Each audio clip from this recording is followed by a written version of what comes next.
আরেকটা মাসালা হলো, আজকে সকাল আমি যেটা দেখলাম, আমি প্রথম দিনে আমার শ্রদ্ধাভাজন মোহাম্মদ জসিম আঙ্কালকে বলেছিলাম যে সেহেরির সময় যখন শেষ হবে কি হবে, সময় শেষ হবে, সময় শেষ হওয়ার আরও 5-10 মিনিট পর আপনি কি দিবেন, আজান দিবেন।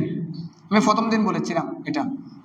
কিন্তু দুঃখের বিষয় হলো গত সেহেরি এবং আজকে সেহেরি এই দুটার মধ্যে আমি দেখলাম যে মানে ফার্স্টটাই সেহেরি শেষ হওয়ার সাথে সাথে আজান, অনেক জায়গা থেকে আজানের ধ্বনি কানের মধ্যে আসতেছে। কিরে,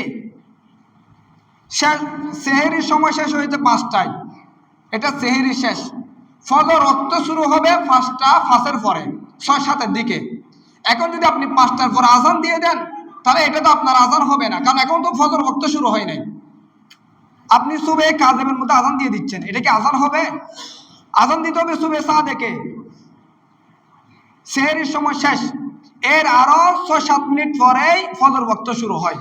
এখন ওয়াক্ত শুরু হওয়ার আগে যদি আপনি আজান দিয়ে দেন, এই আজান কি হবে?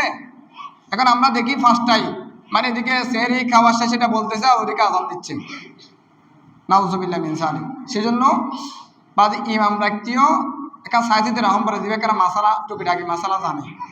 হ্যাঁ, উগ্গানি দিয়ে কয়ে দিলি তুই ইমাম হইতো না, উগ্গানি দিয়ে কয়ে দিলি ইমাম হবো না, না মাতিও না কথা না বুঝতে লাগবেন ফোনলা। উগ্গানি দিয়ে কয়ে দিলি কি ইমাম হবো না, জীবের শরীয়তের কুড়িনাটি মাসালা জানে, এর লোক ইমাম রাহম করিব। তো আমরা এটা দুঃখের বিষয়, এটা আমাদের জন্য বড়ই দুঃখের বিষয়। সেজন্য আমি প্রত্যেকের মধ্যে এগুলো আপনার সজাগ থাকবেন যে অন্যদিকে আজান দিচ্ছি বিধে এখানে দিতে হবে এরকম কোনো কিনা, বাধ্যতামূলক না। আবার অনেকের খারাপ লাগে, হুজুর ওদিকে আজান দিয়ে ফেলতেছে এদিকে দিচ্ছেন না। আরে বাবা, মাসালা যদি আপনি বুঝতেন আপনি তো বলতেন না, মাসালা বুঝতে হবে।